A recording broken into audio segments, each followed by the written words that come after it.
Mesdames et messieurs, bonsoir. Cette semaine, dans le cadre de nos émissions consacrées aux Jeux du Québec, la finale de Thetford, j'ai le plaisir de recevoir M. Mathieu Nadeau, qui est responsable disciplinaire du tennis. Bonjour Mathieu. Bonjour. Écoute, Mathieu, le tennis, c'est un sport fascinant, mais je t'avoue que je suis un peu mêlée dans les règlements. Fait que je ne sais pas si on pourrait regarder ça un petit peu, même si tu me dis, ouf, c'est quelque chose à expliquer le tennis, là, mais on peut-tu regarder un peu comment ça fonctionne?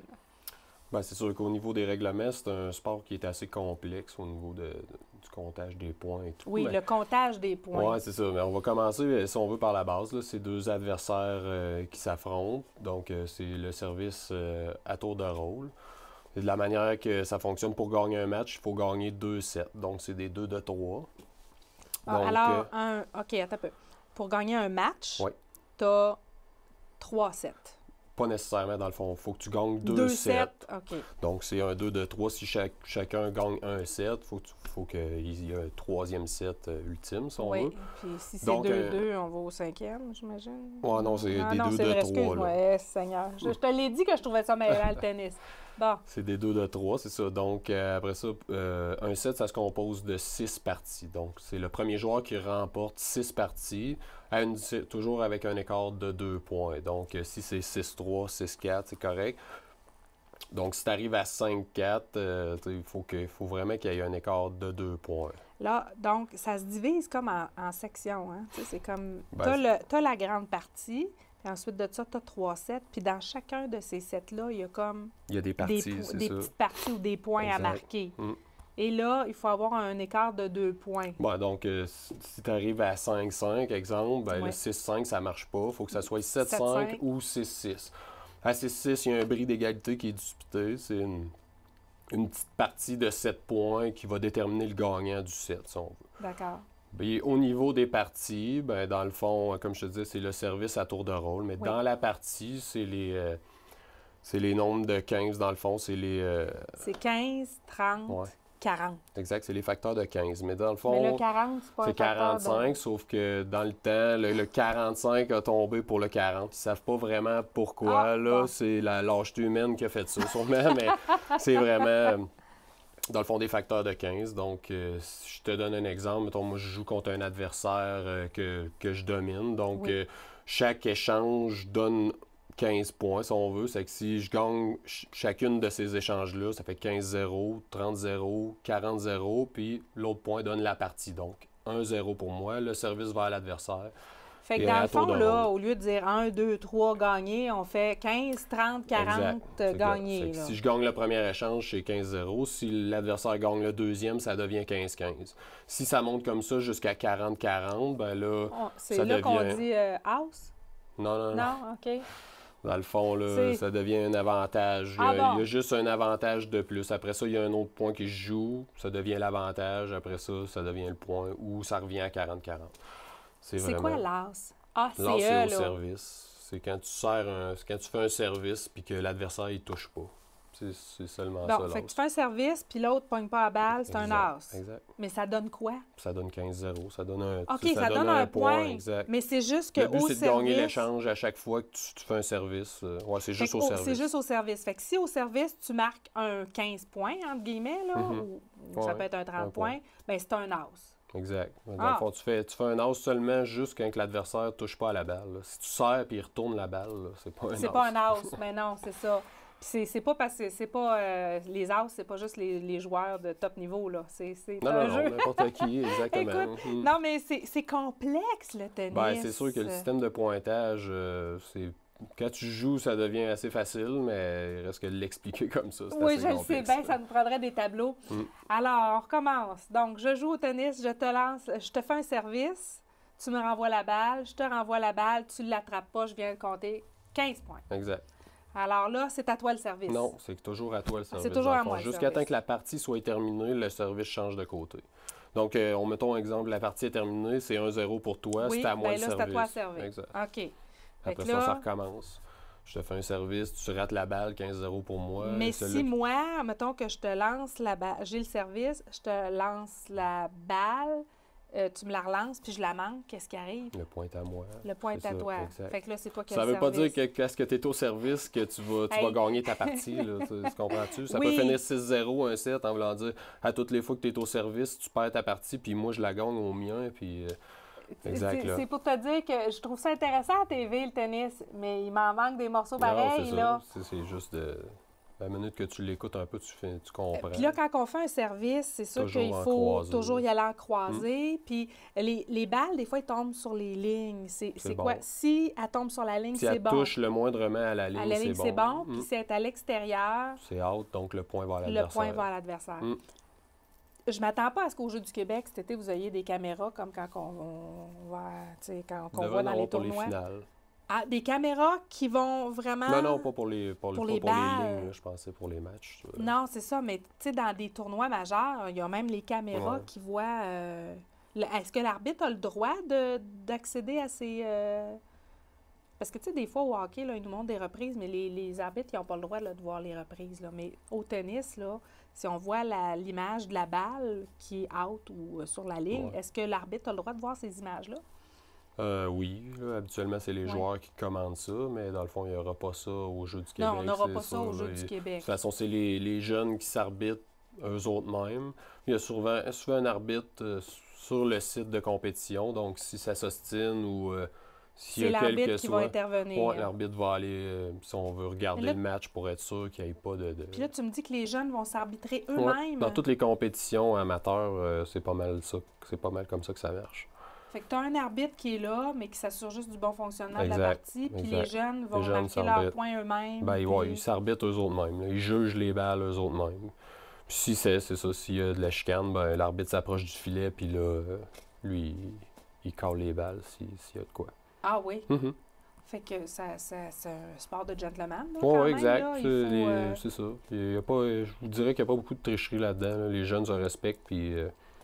si tu te le fais faire, ben habituellement, t'aimes pas ça. C'est que non, ça marche pas comme ça. Habituellement, les jeunes sont assez fair play. Toi, tu joues au tennis. Oui, exact. Depuis plusieurs années, depuis que tu es tout petit. Oui, depuis que je suis tout petit. Parle-moi de l'équipement, peut-être, d'un joueur de tennis. Oui, ça prend vraiment pas grand-chose. Une bonne raquette, des bons souliers, puis un kit de sport. Je veux dire, on va s'acheter, monsieur, madame, tout le monde va s'acheter une raquette, une bonne paire d'espadrilles. Est-ce qu'il y a un code vestimentaire? Pas vraiment. Les filles peuvent jouer en short maintenant. En jupe, en camisole. Ils peuvent jouer. C'est assez... Parce qu'il y a eu un temps où il y avait vraiment un code vestimentaire au tennis. Oui, c'est sûr que dans les années 1900, au début du tennis, c'était plus... C'est un sport de gentleman comme le golf, si on veut. Ouais. Mais puis maintenant... Ben là, c'est plus lousse, si on veut, là, mais... donc, une raquette, bon, monsieur, madame, tout le monde va s'acheter une raquette, ça coûtera certainement pas le prix des raquettes qu'on va voir, que les jeunes vont utiliser, là, cet été. Non, mais ça en a tous les prix, là. Je veux dire, ça va dans le 75 à 300-400. Ça dépend toujours de ton calibre aussi, là. Quelqu'un qui joue pour le plaisir peut avoir une bonne raquette pour 75-100 $. Mais un gars comme moi qui joue à toutes les semaines va aller dans une raquette. Toi, tu joues, puis tu me disais qu'il n'y avait pas d'infrastructure intérieure. Où est-ce que tu joues? Moi, je joue à Saint-Georges beaucoup. Je joue aussi à Thetford quand même. Il y a les gymnases de cégep et de polyvalente qu'on peut frapper, mais c'est pas l'idéal. C'est sûr que quand on va à l'extérieur, on va soit à Québec ou à Saint-Georges. Mais toi, tu viens de Thetford. Tu es un gars de Thetford. Donc, l'été, tu dois jouer dans les courts ici autour. Là, tous les sites pas mal. C'est sûr qu'on a des sites préférés à force de jouer ici. Là, mais on a quand même 3 beaux terrains de terre battue. Est-ce que ton site préféré va être un site des jeux? Non, pas vraiment, mais c'est pas grave. Là, je veux dire, les jeux se jouent sur surface dure. Ah bon? Et puis toi, tu préfères, parce que ça aussi, c'est une différence au tennis. Oui, exact. Il y a plusieurs surfaces dans le fond. Sur terre battue, exact. Puis surface ferme. Oui, surface dure. C'est sur ça que les jeux se jouent, dans le fond. Toutes les surfaces dures de Thetford vont être utilisées, même Black Lake. C'est quoi la différence entre les deux au niveau du jeu en tant que tel? Ben, le dur, c'est sûr que c'est une surface plus rapide. C'est une surface qui est caoutchoutée. Oui, c'est vrai, Le bon est plus rapide, puis c'est plus dur physiquement aussi un peu. Ça pardonne moins. Le dur, c'est une surface qui est... oui, c'est ça, assez... quand on se vire la cheville. Oui, non, c'est ça. C'est quand même une très belle surface. C'est juste que c'est plus rapide, à la différence de la terre battue qui, elle, est plus lente. Le rebond est plus haut. Sur un dur, tu vas avoir un rebond plus bas. Fait qu'il y a des petites technicalités différentes. C'est sûr que la terre battue, c'est plus lent comme jeu. Ouais. Au niveau des jeunes, dans notre MRC, tu me disais qu'il n'y avait pas de jeunes qui étaient qualifiés pour les Jeux du Québec. Non. Mais dans la grande région de Chaudière-Appalaches... Ben, c'est sûr qu'en Chaudière-Appalaches, oui, on a Saint-Georges puis Lévis qui ont 2 centres intérieurs. Donc, les espoirs viennent beaucoup de là, dans le fond.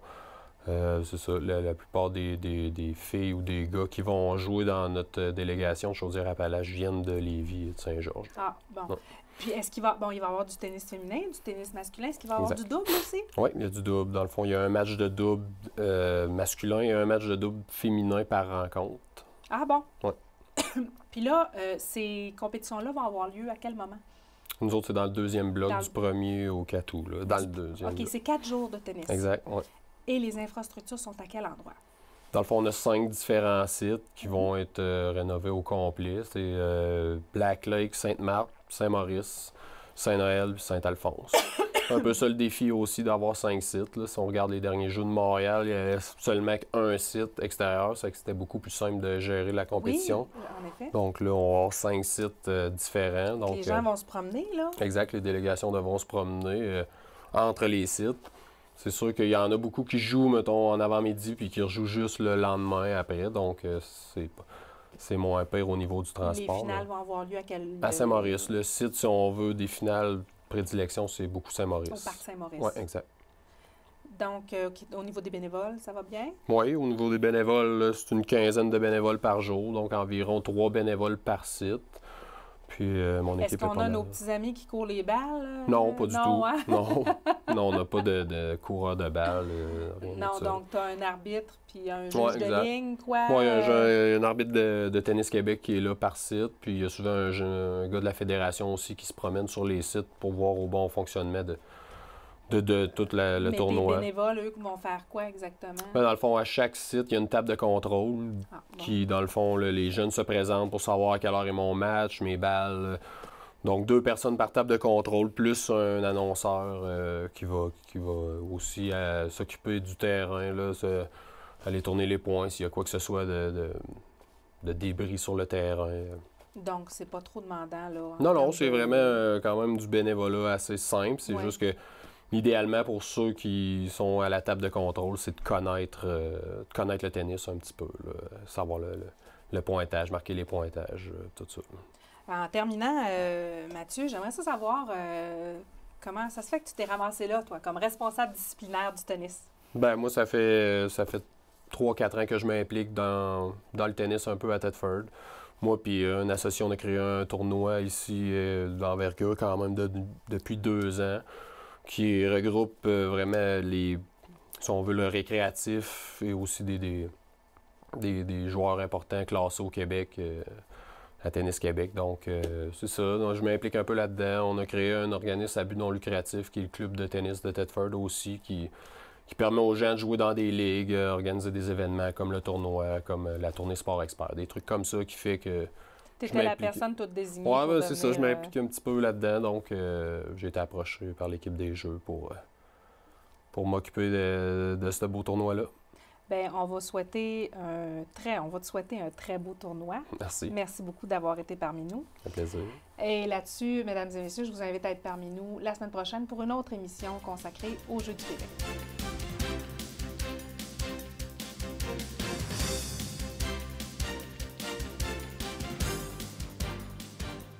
Les 11 heures pile, comme dans plusieurs endroits du Québec et du Canada, aujourd'hui, les gens vont garder 1 minute de silence. Alors, je vous inviterai aussi à faire de même.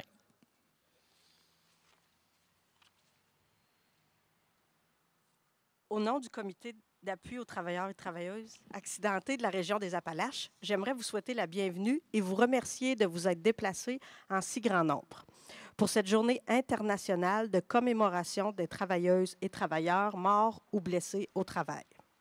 Toutefois, Katara souhaite que ce ne soit pas seulement une journée pour rendre hommage aux personnes qui sont mortes ou qui ont été blessées par suite d'une tragédie en milieu de travail, mais que ce soit aussi un jour pour renouveler l'engagement à améliorer la santé et la sécurité en milieu de travail, à prévenir les blessures, les maladies et les décès. afin que plus jamais une travailleuse ou un travailleur quitte son domicile le matin pour aller perdre sa vie et non pour la gagner. Ça a été un drame pour tout le monde. Tout le monde qui travaillait dans les mines, et leurs familles.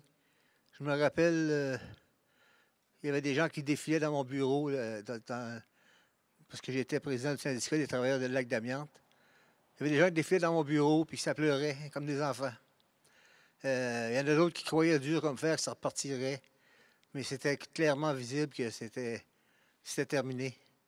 On a même eu des familles complètes, des familles qui se sont séparées, qui sont brisées. Ensuite, on a eu aussi des personnes qui se sont enlevées la vie. C'était pas facile pour personne. Tout le monde on travaillait à la fin, ça ne travaillait plus. On peinturait la machinerie. On savait que c'était pour être terminé. Mais les gars travaillaient jusqu'à la fin quand même. On a fait notre mieux pour en venir à bout. Mais maintenant que on s'est retrouvé à la fin, devant une faillite aussi. Les travailleurs ont perdu 28 % de leur fonds de pension, ce qui représentait beaucoup d'argent. Et puis, encore là, ça a créé des drames, des familles qui se sont détruites. C'était vraiment misérable, en tout cas. Mais quand même, la vie continue. J'ai rentré au travail en 1979 à la Mine-Bell. C'est l'arrivée, ça correspond avec l'arrivée de la loi sur la santé et sécurité au travail. Une loi qui a fait qu'il y avait des comités paritaires en santé et sécurité où les travailleurs étaient impliqués et ils pouvaient prendre des décisions puis intervenir en santé et sécurité pour éviter justement des accidents puis des maladies professionnelles. Ça ne l'a pas empêché d'avoir des morts à la Mine-Bell. Il y a quand même eu, de 1979 jusqu'à la fin, en 2008, 4 décès reliés à des accidents de travail. Il y a eu aussi, il ne faut pas s'en cacher, des maladies professionnelles. Il y a eu des cancers pulmonaires. Il y a eu des personnes qui sont décédées qui ont contracté une maladie parce que le milieu de travail n'était pas sain et sécuritaire. Mais en 1979, les travailleurs ont commencé à avoir un effet sur leur santé et sécurité. Les décès qu'il y a eu, on commémore les décès et les accidents de travail qu'il y a eu dans différents milieux de travail, mais ces décès-là devraient nous montrer l'importance d'intervenir en santé et sécurité pour éviter ces accidents-là. Puis, quand ça fonctionne en santé et sécurité, c'est parce que les travailleurs sont impliqués en santé et sécurité. Donc, il faut que chaque milieu de travail ait des comités paritaires avec des travailleurs choisis par des travailleurs pour siéger sur des comités afin d'intervenir pour que les solutions qui vont être trouvées s'appliquent aux travailleurs et que les travailleurs les acceptent comme des façons de faire sécuritaires. Sinon, on va demander à des firmes étrangères ou des personnes qui ne sont pas dans le milieu de suggérer des modifications qui ne correspondent pas aux travailleurs. Donc, c'est important. Puis, il y a un message que je voudrais laisser aux jeunes travailleurs qui sont dans les milieux de travail, c'est de s'impliquer en santé et sécurité et d'intervenir en ayant en tête que les interventions qu'on va faire, ça va correspondre avec ce que nos travailleurs veulent avoir. Un décès au travail, c'est un décès de trop. Aucune personne devrait décéder en gagnant sa vie. C'était vrai dans le passé, c'est plus que vrai aujourd'hui, puis ça va toujours l'être vrai, ça. Puis c'est faisable d'améliorer la situation des travailleurs. En étant plus vigilants dans nos gestes, en étant plus préventifs dans la manière qu'on demande aux travailleurs de faire le travail, en dénonçant les situations où il y a un risque de lésion, puis en étant à l'écoute des uns envers les autres. De nos jours, le travail a évolué, puis les lésions sont de plus en plus sournoises. On pense au travail là, qui nous suit partout avec les téléphones intelligents, les ordinateurs portables. On pense aussi là, à la compétitivité qui est amenée par le capitalisme sauvage, là, toujours produire plus et plus. On pense aussi au temps supplémentaire qui est obligatoire. Ça l'amène de l'épuisement professionnel, des burn-out, des dépressions, voire même des suicides. Puis ça, c'est sournois, puis ça l'arrive. En 2015, il y a eu 224 travailleurs blessés par jour. 196 travailleurs ont perdu la vie.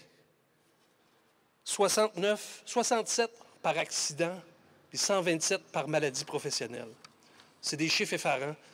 On envoie des troupes à la guerre, puis on n'arrive pas à ces chiffres-là. Pourquoi qu'au travail, on arriverait là? Ça n'a pas de bon sens. Toujours en 2015, il y a eu près de 90 000 lésions professionnelles. Toujours dans cette année-là, en 2015, il y a un confrère dans nos rangs au métallo, M. Marc Duffy, âgé de 55 ans, qui est décédé. Il a trouvé la mort ici, chez Métallurgie Castec. Un accident du travail qui aurait pu être évité. En février 2016, Yvan Hallé, de 29 ans, un travailleur de Saint-Frédéric, qui allait être papa là, dans une couple de mois, là, il allait devenir père. Il est décédé d'un accident tragique à Sainte-Marie, chez Béton-Bolduc. Comble de malheur, sa conjointe a dû se battre avec l'État civil et la CSST pour faire reconnaître sa paternité pour que l'enfant ait droit aux indemnités de survivant. Avec l'aide du syndicat, avec l'aide des métallos, bien, elle a gagné son combat, puis aujourd'hui, la petite Alice, bien, elle a les indemnités qui sont prévues. Donc, il faut travailler pour éviter que ça arrive. Il faut travailler encore plus pour éviter les lésions, les comités, comme Yves le disait. Mais malheureusement, le risque zéro est impossible. Donc, on va avoir à se battre pour défendre les droits des survivants aussi. Vigilance, dénonciation, prévention, solidarité les uns envers les autres, c'est les mots et les gestes qui doivent être posés pour éviter qu'on aille à utiliser le mot compassion. C'est possible si tous et chacun y met du sien. Nos travailleurs, par les actions qu'on a faites, on a eu un impact sur notre qualité nos conditions de travail. Mais je vais aller plus loin en disant que les travailleurs d'ici ont eu un impact sur les conditions de travail de tous les travailleurs du Québec. Ça, c'est vraiment tout à votre honneur. C'est vraiment à l'honneur aussi des gens qui ont milité dans les différents syndicats par les actions et les combats que vous avez menés. Alors, dans notre milieu à nous, c'est vraiment très important. Donc, on demeure évidemment toujours sensibilisé à ces questions-là. C'est des questions qu'on prend au sérieux et qu'on va continuer à débattre de façon avec toute l'intelligence que ça mérite par rapport à toutes ces questions-là. Alors, encore une fois, merci aux gens qui ont travaillé à faire en sorte d'avoir un impact sur les conditions de travail des travailleurs de tous les Québécois. Et ça, on en est très fiers de ce qui s'est passé chez nous. C'est sûr qu'à la CSQ, on ne représente pas nécessairement les travailleurs des mines, mais je suis quand même le fils d'un travailleur des mines. Mes deux grands-pères étaient travailleurs dans les mines et ils m'ont légué leur vouloir de faire avancer les choses. Je me rappelle de mon père qui a toujours été assez contestataire, merci, pour faire avancer les choses. Donc, je pense que j'ai pris ce côté-là de lui. Et c'est ça, je me suis ramassé nécessairement représentant des membres du CSQ. Ici, dans la région, je représente les enseignants de la Commission scolaire des Appalaches. Donc, je me joins à mes collègues des autres centrales qui ont souligné justement les efforts et les batailles qui ont été faites dans les années passées pour contrevenir justement à toutes les blessures, les morts qui auraient pu être évitées, qui devraient être évitées, mais qui malheureusement arrivent et vont continuer à arriver. Donc, je fais partie justement d'un comité paritaire, moi également, à la commission scolaire pour essayer de faire améliorer les choses. C'est sûr que nous autres, on ne parle pas nécessairement de blessures graves physiques ou de mort, mais on parle beaucoup de détresse psychologique, comme un collègue l'a souligné tantôt. Nous autres, on vit surtout du harcèlement, de la violence psychologique qui mène nécessairement à des dépressions. Et comme d'autres disaient tantôt, malheureusement, c'est une forme de... C'est une forme de blessure, c'est une forme de danger qui est de plus en plus présente aujourd'hui, surtout suite à l'arrivée de la technologie, l'informatique, le numérique, la robotique. Toujours les niveaux d'exigence et de performance qui sont continuellement augmentés. Le besoin de toujours en faire plus avec moins. Donc, nécessairement, on arrive avec des épuisements professionnels, des gens qui sont à bout du rouleau, puis nécessairement, ça affecte les familles, ça affecte toute la communauté. Et malgré qu'il y a quand même beaucoup de travail de fait, la sensibilisation, la prévention reste et demeure les priorités. Puis c'est un travail de longue haleine qu'il va falloir malheureusement continuer encore longtemps tous ensemble. Dans les années 1910, 20, 30, c'est pas une dizaine de travailleurs qui ont perdu la vie, c'est des centaines. Pourquoi? J'en ai conclu que c'était une sorte d'insouciance et d'indifférence. L'insouciance des travailleurs, parce que l'objectif était de gagner sa vie, même si on risquait de la perdre, parce que les conditions économiques étaient épouvantables, et l'indifférence des patrons qui avaient une main-d'œuvre abondante à bon marché. C'était les mœurs du temps. On ne peut pas les juger avec nos idées. Il faut rendre hommage à ceux qui ne sont plus là. Mais je pense qu'il faut rendre hommage à ceux qui ont travaillé pour changer les choses. Il y a eu des grèves dans le passé. On se souvient très bien de celle de 49. Il y en a eu une autre à East Boston en 42, où le gouvernement Duplessis est intervenu également. Il n'y a jamais un travailleur qui s'en va en grève parce qu'il aime ça. C'est pas une fête. Il s'en va là pour changer des choses. D'abord, ses conditions de travail à lui, puis après, ces conditions de travail-là, nouvelles, meilleures, deviennent la norme pour les autres. C'était ça, la lutte ouvrière. En 49, en 75, c'était ça. Les gens étaient dans la rue. Quand le cénotaphe a été installé ici, là, Marcel Pépin, Louis Laberge, Yvon Charbonneau étaient là avec Roger Genet, avec les gens de l'époque, coude à coude, pour venir dire « ça suffit ». L'insouciance, l'indifférence, plus jamais. Ce qu'on veut pour nous maintenant, c'est un travail honnête qui rapporte à la société avec des conditions qui vont permettre de faire avancer les choses. Ça ne veut pas dire qu'il n'y en aura jamais d'accident. C'est la définition même de l'accident. Le risque zéro, sauf pour un certain personnage, le risque zéro n'existe pas. C'est impossible. Mais ce qu'il faut faire, c'est travailler pour diminuer ça, changer notre monde. Et moi, je dis chapeau à ceux qui ont fait progresser la société, notamment les syndicats.